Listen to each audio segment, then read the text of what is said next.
Quick, which is more dangerous? The thing that kills 50,000 Americans every year, or the thing that kills 50? Your brain says it's the first one, obviously. The data says you are dead wrong. Heart disease kills 700,000 people annually, but you're not terrified of cheeseburgers. While on the other hand, shark's attack kills about 10 people worldwide per year, but millions of people are genuinely afraid of the ocean. Your brain cannot do the math, so you worry about the wrong things and ignore the actual threats. And here's the kicker. The people selling you fear products and policies, they know your brain works this way, and they're counting on it. You're not bad at math. You're operating with Stone Age hardware in an information age world. And that gap between your intuition and reality is being weaponized every single day. Let me show you how to fight back. Here's what's happening. You can instantly tell the difference between 3 apples and 30 apples. But 1,000,000 and 1,000,000,000, they both just feel like really big numbers. Research from OECD. Now, OECD is the Organization for Economic Cooperation and Development. Basically, it's the organization that's looking at the economic issues and indications and how to help developed and developing countries improve. Now, what OECD found was that numerical literacy skills are collapsing across developed countries. Over half of American adults can't work with numbers beyond a 6th grade level. We've become a society that can calculate tips, but can't spot when we're being lied to with statistics. And I'm going to be blunt. If you cannot think proportionally in 2025, you are flying blind. Now let's fix that right now. Okay, stop everything. I'm going to change how you see numbers forever.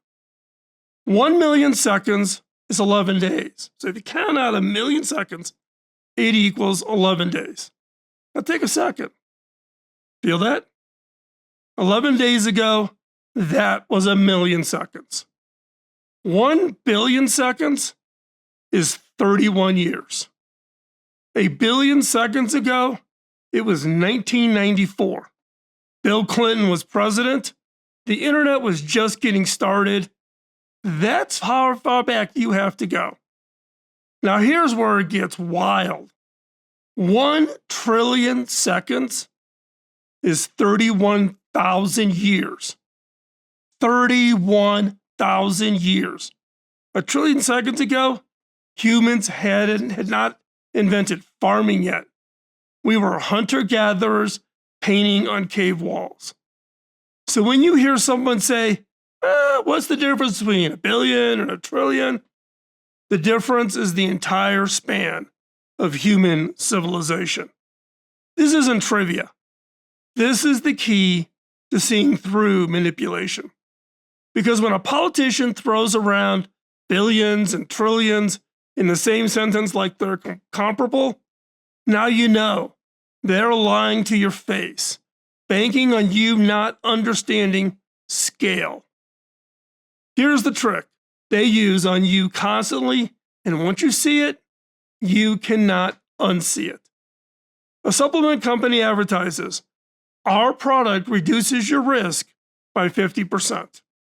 Sounds incredible, right? You must buy immediately. But here's what they're not telling you. If your risk is something was 2 in 10,000, and now it's 1 in 10,000, that's technically a 50% reduction. But your actual risk only dropped by 0.01%. Not 50% reduction, your actual risk only dropped by 0.01%. They just made almost nothing sound like everything. Or flip it around.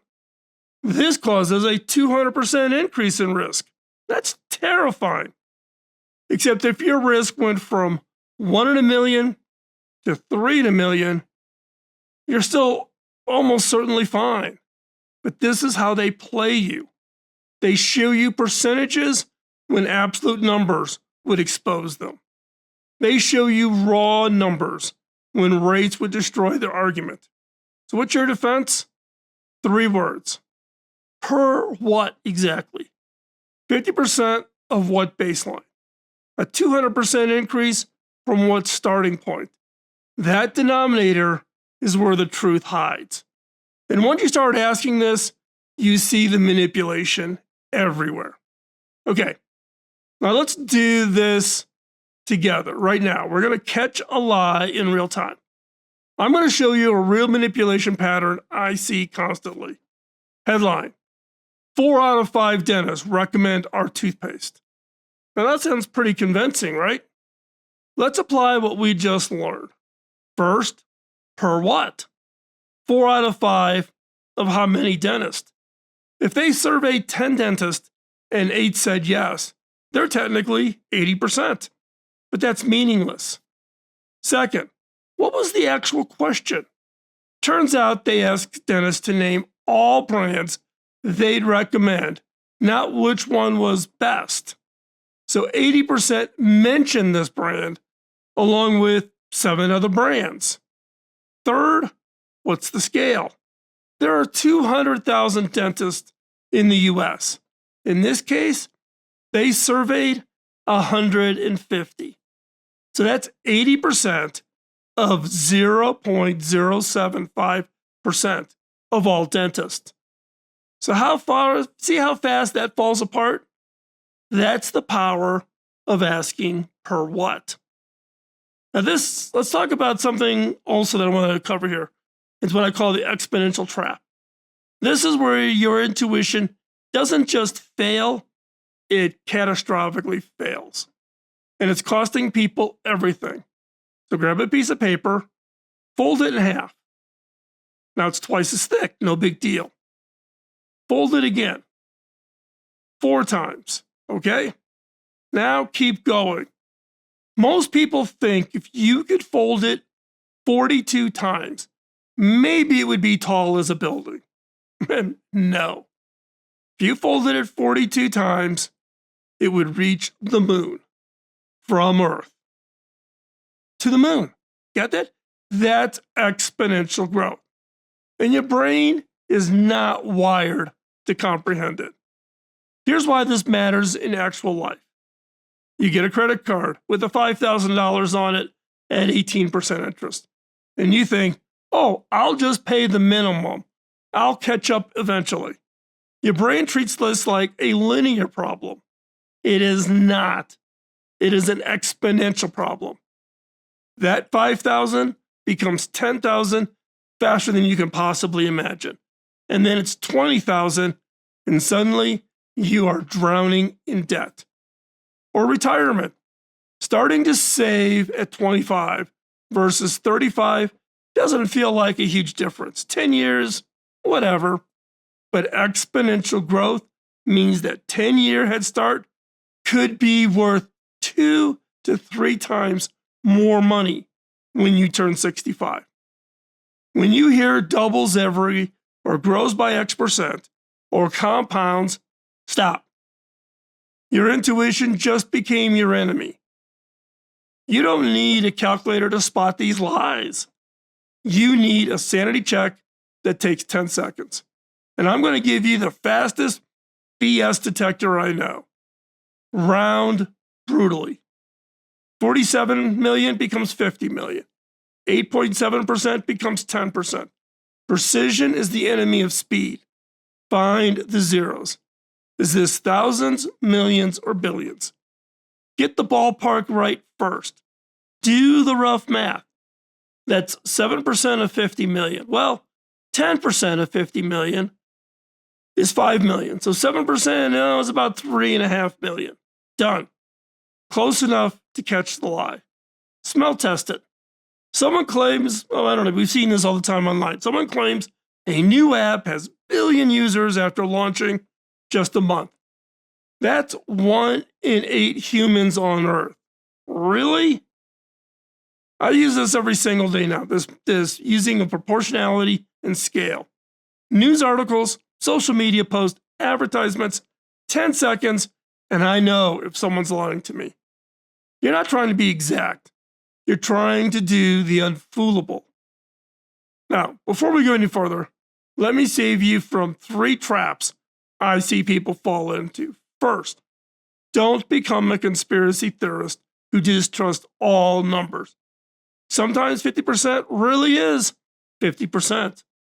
The goal is healthy skepticism, not paranoid cynicism. Second, don't weaponize this to win petty arguments. Actually, you didn't do 50% of the dishes. Nobody likes that person.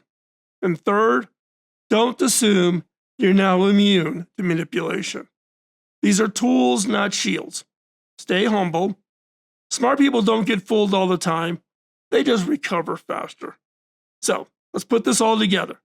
Let me show you how to use these 4 techniques working as a system.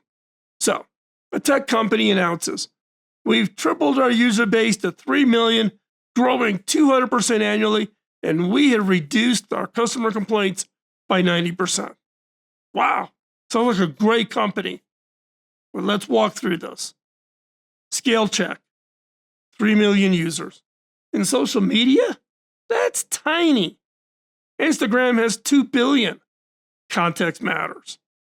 Per what? Triple the scale starting from what? If you went from 50,000 to 3 million, that's actually 60x growth. Why understate it? Why did they put it in that context the way they did? And a 90% reduction of customer complaints from how many? 10 to 1? Who cares? Exponential check. 200% annual growth is explosive and unsustainable. What happens when they hit market saturation next quarter? So a quick estimate. If they have 3 million users and the market is 300 million potential users, they have captured 1%. Still lots of room for growth or lots of room for competitors. Now, think back, see how that stacks up. What sounded really great at the beginning, when you peel the onion, you get the correct context. Okay, in a second, we're going to pause this video. I'm serious, I want you to pause it. Before we do that, open your news app or your social media feed on your phone. Look at the first 3 posts with numbers in them. Now, run them through the test. What's the scale? Per what? Is it exponential? Does it pass the spell test? Got it? So, let's run them through it again. What's the scale? Per what? What is exponential? Does it smell the smell test? I'm going to give you 60 seconds. Go. Done? Did you find manipulation? I bet you found at least one. Comment below what you discovered. I generally want to know what you're seeing out there. Now, let me tell you what just happened. You learned 5 techniques, but you actually learned something bigger. You learned that your intuition about numbers is systematically broken, and people in power know it, and they will exploit it. Remember the opening? The reason you're more afraid of sharks than heart disease isn't random. Media companies know fear drives clicks, and rare dramatic events trigger your brain differently than common statistical threats. So they show you the sharks, not the cheeseburgers. They're not smarter than you. They're just counting on you not checking the math. When entering an era of AI-generated stats, algorithmic manipulation, and deepfake data, your ability to think numerically, to think proportionally, isn't just about making better decisions anymore. It is about knowing what is real. The people who can't tell a million from a billion or a trillion will be led by people who can. And those people, they're fine with you staying confused. So what are you going to be? The one doing the math or the one getting played? If you want to keep sharpening these skills, this is episode 7 in the Thinking 101 series. Each episode gives you another tool for thinking clearly in a world designed to confuse you. Hit subscribe so you don't miss the next episode. And if this changed how you see numbers, share it. Someone in your life needs this. Choose today. Again, thank you for being here. The next episode coming up is episode 8. It discusses mental models.